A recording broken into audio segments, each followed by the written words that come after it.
Welcome, everyone. Ready to dive into some history with us? Today, it's all about infamy. We're going deep into the lives of 10 figures who've earned less than stellar reputations. Right. It's a fascinating look at the dark side of history. But we're not just, naming names. No way. Well, We actually rank them from best, meaning least notorious, all the way to the worst, the most notorious of the bunch. we're going to break down each of their stories. Why are these figures so unforgettable? Yeah, what made them stand out, even in the grand scheme of history? And you'll be surprised by the variety here. We've got royalty, religious figures, then, well, some pretty disturbing folks like serial killers, dictators, terrorists, the whole gamut. Exactly. A real mix of personalities and actions. So buckle up, let's jump right in. Our first figure is a guy shrouded in mystery, Grigory Rasputin. You might know him as the Mad Monk, the one with that strange influence over Russia's royal family back in the early 1900s. Right. Rasputin claimed to be a holy man, even a mystic. Somehow, he gained immense trust from Tsarina Alexandra, the Tsar's wife. I've heard about this. Wasn't it something to do with her son, Alexei? Exactly. Alexei was a hemophiliac, meaning his blood didn't clot properly, a serious condition for the time. Rasputin convinced the Tsarina he had healing powers, and, well, some accounts say he did help Alexei, So she saw him as a miracle worker. basically. And that opened the door for Rasputin to influence all sorts of things. Court appointments, even political decisions, all because of the Tsarina's trust. But, I mean, wasn't he more than just a mystical healer? I've heard about his wild side. Oh, absolutely. There were tons of rumors about his behavior, debauchery, manipulating people, you name it. His influence actually ended up weakening the Tsar's authority, making people even more unhappy with how things were going in Russia. Oh, so he was like stirring the pot of social unrest, Yeah, but not directly causing, say, mass violence. exactly. More of an indirect influence. It's one reason he's considered, well, less notorious than some of the other figures we'll talk about. Interesting. Okay, now let's rewind the clock a bit back to 15th century Wallachia. Ever heard of Vlad the Impaler? Yeah, the inspiration for Dracula. Ah, Vlad III. He was a prince known for his, shall we say, strong methods of dealing with his enemies. He definitely earned that nickname, didn't he? Absolutely. He ruled during a time of constant conflict, mainly with the Ottoman Empire. They were a major threat. So impalement was his preferred way to send a message. It was brutal, no doubt, but also strategic. Imagine thousands of Ottoman prisoners impaled. It terrified his enemies. And it kind of worked. Wow. Talk about psychological warfare. But wasn't he also cruel to his own people? Like, didn't he impale anyone he saw as a threat, even if they were his subjects? That's right. Vlad ruled through fear. Anyone who stepped out of line, even his own people, faced the consequences. But wasn't that kind of normal back then? Well, we have to remember the context. Medieval warfare was brutal. He was fighting for survival against a much larger empire. His methods, horrific to us, were kind of in line with the times. So it's not exactly a one-to-one comparison Yeah. with modern-day cruelty. Right, it's all about perspective, I guess. All right, let's shift gears completely. 19th century London now. Time for Jack the Ripper. The infamous mystery that still captivates people. 1888, London gripped by fear. A killer stalking the streets, especially in the Whitechapel district. Targeting women. Right. Mostly, yeah. A lot of the victims were sex workers. And the brutality. It's chilling how he was never identified. Just poof, the murder stopped. It's what makes him so intriguing. No one knows for sure who he was or why he did it. And compared to, say, Vlad, Jack's impact was much more localized, contained to that specific terror in London. So, different kind of notoriety. Okay. Okay, let's talk about John Wayne Gacy, the killer clown. That's just inherently creepy. Talk about a contrast. Gacy seemed like a normal guy. Businessman, active in his community, suburban Chicago, the whole deal. Even entertained at kids' parties as a clown. And then You find out he was a serial killer, preying on young men and boys. it's like something out of a nightmare. How could someone lead such a double life? It's truly disturbing. Between 72 and 78, he lured at least 33 victims to his home, tortured them, killed them. Wasn't it even worse? They found bodies buried under his house, right? That's right. Absolutely horrifying. It shocked the entire nation. That dark side hidden beneath such a normal exterior. Okay, let's shift to another terrifying figure, Ted Bundy, the guy who used his looks and charm to, well, do terrible things. Right. Bundy was handsome, charismatic. He was a master manipulator, especially with women. He went on a killing spree across the U.S. in the 70s, right? At least 30 women. kidnapped, murdered. He even escaped from custody, not once, but twice. And that charm, he used it to lure victims, pretending to be injured or needing help. That's chilling. He deliberately played on people's empathy. And there's another detail that really sets him apart. Bundy kept trophies from his victims. Oh, wow. Okay, before we move to our next figure, got to give a content warning. Sure. Jeffrey Dahmer. His crimes were incredibly disturbing. Listener discretion is advised.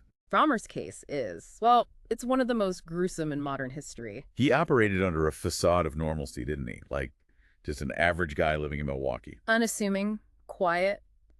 But behind closed doors, it was a completely different story. He preyed on men and boys, luring them to his apartment. And it went far beyond just murder, right? The cannibalism, preserving body parts. In 91, the police went into his apartment. It was a scene of pure horror. Photos, body parts in jars, evidence of cannibalism. Dahmer's depravity was on a whole other level. Okay, switching gears a bit. Let's talk about Charles Manson. He didn't actually kill anyone himself, did he? No, but he was a driving force behind a string of murders that shocked the world. Manson was a charismatic cult leader. He had this group of followers called the Manson family. I've heard of that. They were like caught up in this whole hippie counterculture thing. Yeah, but Manson twisted it. He blended that hippie vibe with these apocalyptic visions of a race war he called Helter Skelter. So the murders were supposed to be part of this twisted plan. Exactly. He thought he could spark a race war and then somehow he'd come out on top. He manipulated his followers, many of them young and vulnerable, into committing the crimes. That's incredibly manipulative. And wasn't Sharon Tate, the actress, one of his victims? Yes. In 1969, members of the Manson family committed what became known as the Tate LaBianca murders.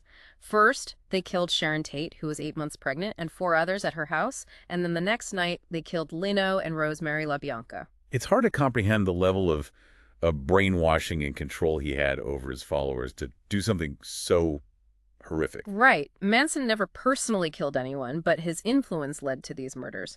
He was convicted of conspiracy and died in prison in 2017. Okay, moving from counterculture to, well, global terrorism. Osama bin Laden, the architect of 9/11. Bin Laden was born into wealth in Saudi Arabia, but he became radicalized in the 80s. He founded al-Qaeda, a terrorist network responsible for attacks around the world. And then 9/11, that changed everything. A defining moment in history. 19 al-Qaeda terrorists hijacked 4 planes.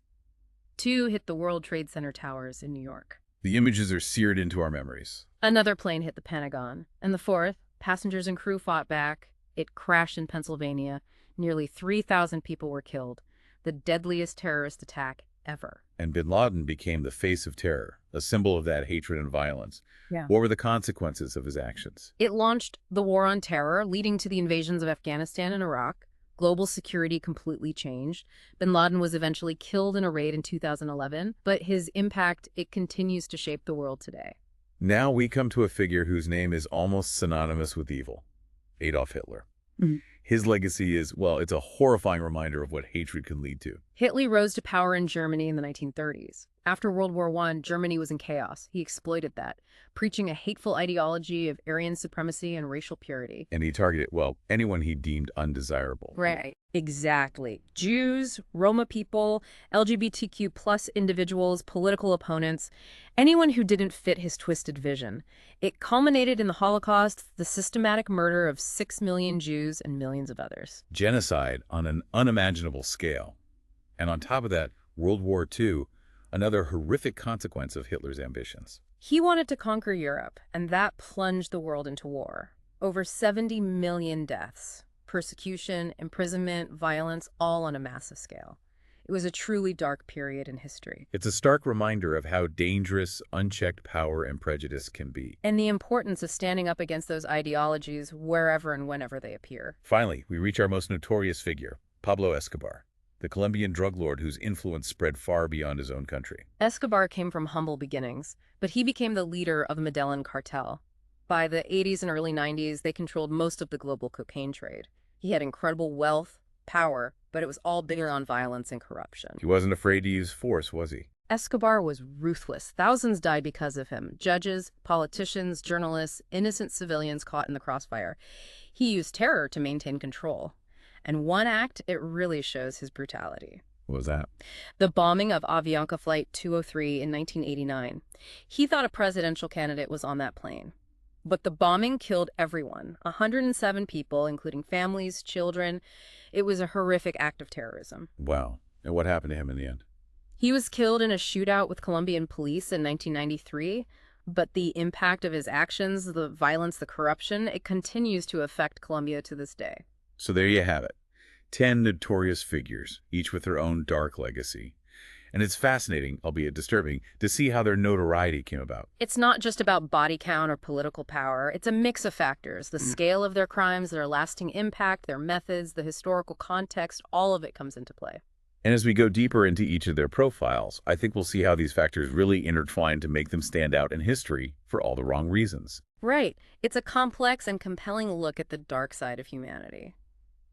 All right, so we've met our 10 infamous figures. Yeah, that was quite a lineup. Now I'm really curious to dig deeper into your analysis, like why each person ended up where they did on that most notorious scale. Right, let's break it down. We'll start with the least notorious, number 10, and work our way up. Sounds good to me. So first up, Grigory Rasputin, the mad monk himself. Exactly. Remember, he's at number 10 because while he was definitely a shady character manipulating the Russian royal family and all that, his actions didn't have the same direct impact as, say, a dictator leading an army. Yeah, he was more of a behind-the-scenes operator, stirring up trouble but not directly causing widespread violence himself. Exactly. More of a catalyst for unrest, not the main event, you know? Okay, now on to number 9, Vlad the Impaler. That name alone conjures up some pretty gruesome images. Yeah, impaling your enemy is not a very nice guy. But you were saying earlier we have to consider the historical context. Right, we can't judge him by today's standards. Back then it was a totally different world. He was ruling this small region, constantly under threat from the Ottomans. So yeah, his methods were brutal, but they were also kind of strategic, a way to defend his land. So maybe his reputation for cruelty got a little embellished over time. It's possible. History is often written by the victors, and Vlad wasn't always on the winning side. Okay, let's move on to number 8, Jack the Ripper. Now, his story is all about mystery. Right, the murders, the victims, the fact that he was never caught. It all adds up to this creepy legend that still fascinates people. Exactly. And compared to some of the other figures we've discussed, Jack's impact was much more limited. It was confined to London, that specific period of terror. So, localized notoriety, you could say. All right, let's talk about John Wayne Gacy, number 7 on our list. The Killer Clown. Man, that's a disturbing image. Yeah, his case is particularly chilling because of that contrast. He was a seemingly normal guy, a businessman involved in his community, even performing as a clown at parties. And then you find out he was a serial killer preying on young men. Just horrifying. It really makes you question how well you can ever truly know someone. Gacy was able to hide his dark side so effectively. Yeah, it's a reminder that evil can lurk beneath the most ordinary facade. Hmm. Okay, next up, we have Ted Bundy, number 6 on our list. He was, what, handsome, intelligent, charming, and yet... Yeah, Bundy was a master manipulator. He used his charm to lure his victims, often pretending to be helpless or injured. It's what made him so dangerous. Right, he deliberately preyed on people's kindness. Yeah. And then there was that whole thing about keeping trophies from his victims, right? Yes, that was one of the things that really set him apart from other serial killers. It showed a level of, well, depravity that was truly disturbing. Definitely a chilling figure. Okay, let's move on to number 5, Jeffrey Dahmer. And again, I got to give a content warning here.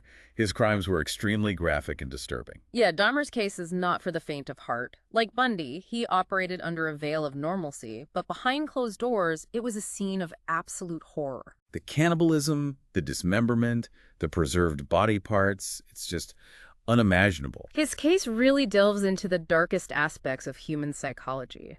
It's hard to even comprehend that level of depravity. Right, moving on to number 4, Charles Manson.